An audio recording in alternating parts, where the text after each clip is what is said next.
ಚಿಂತಾಮಣಿ ತಾಲೂಕು ಕುಂಬಾರರ ಕ್ಷೇಮಾಭಿವೃದ್ಧಿ ಸಂಘದ 2026ರ ನೂತನ ವರ್ಷದ ಕ್ಯಾಲೆಂಡರ್ಗಳನ್ನು ಸಂಘದ ಪದಾಧಿಕಾರಿಗಳು ಹಾಗೂ ಸಮುದಾಯದ ಮುಖಂಡರು ಬಿಡುಗಡೆಗೊಳಿಸಿ ಜನತೆಗೆ ಹೊಸ ವರ್ಷದ ಶುಭಾಶಯಗಳನ್ನು ಕೋರಿದರು.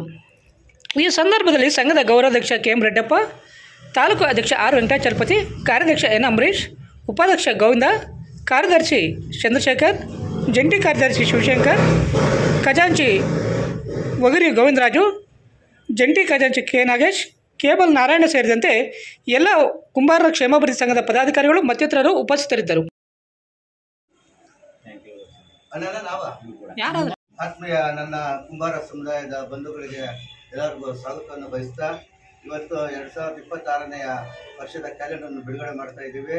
ಈ ಶುಭ ಸಮಾರಂಭದಲ್ಲಿ ನಮ್ಮ ಕುರುಬಾಂಧವರು ಮತ್ತು ಇಡೀ ರಾಜ್ಯದ ದೇಶದ ಜನರು ಆರ್ಥಿಕವಾಗಿ, ಸಾಮಾಜಿಕವಾಗಿ, ಶೈಕ್ಷಣಿಕವಾಗಿ ಎಲ್ಲರೂ ಕೂಡ ಈ ಒಂದು ಹೊಸ ವರ್ಷ ಶುಭಾಶಯಗಳನ್ನು ತಿಳಿಸ್ತಾ ಎಲ್ಲರೂ ಕೂಡ ಮನೆಯಲ್ಲಿ ಸುಖ ಸಂತೋಷ ನೆಮ್ಮದಿ ಆಗಲಿ ಮತ್ತು ಮಳೆ ಬೆಳೆ ಆಗಲಿ ಪ್ರಾಣಿ ಪಕ್ಷಿಗಳಿಗೆ ಸಹ ನೀರು ಸಿಗುವಂಥದ್ದಾಗಲಿ ಅಂತೇಳಿ ಈ ಒಂದು ಕುಂಬಾರ ಕ್ಷೇಮ ಸಂಘದಿಂದ ನಾವು ಬಯಸ್ತಾ ಇದ್ದೀವಿ.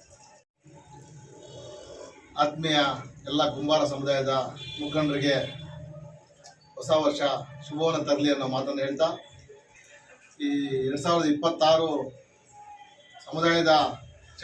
ಸಮುದಾಯದವರು ಎಲ್ಲ ಶೈಕ್ಷಣಿಕವಾಗಿ, ಆರ್ಥಿಕವಾಗಿ, ಸಾಮಾಜಿಕವಾಗಿ ಬೆಳಿಬೇಕು ಅನ್ನೋ ನಿಟ್ಟಿನಲ್ಲಿ ಇವತ್ತು ಕುಂಬಾರ ಶ್ರಮಾಭಿವೃದ್ಧಿ ಸಂಘದ ವತಿಯಿಂದ ಕ್ಯಾಲೆಂಡರ್ ಬಿಡುಗಡೆ ಕಾರ್ಯಕ್ರಮವನ್ನು ತಾಲೂಕು ಅಧ್ಯಕ್ಷ ಚಲಪತಿ ಅವರ ಅಧ್ಯಕ್ಷತೆಯಲ್ಲಿ ಎಲ್ಲ ಹಿರಿಯ ಮುಖಂಡರ ಸಮ್ಮುಖದಲ್ಲಿ ಇವತ್ತು ಬಿಡುಗಡೆ ಮಾಡ್ತಾ ಇದ್ದಾರೆ. ಎಲ್ಲರಿಗೂ ಶುಭವಾಗಲಿ. ಜೈ ಹಿಂದ್, ಜೈ ಕುಂಬಾರ.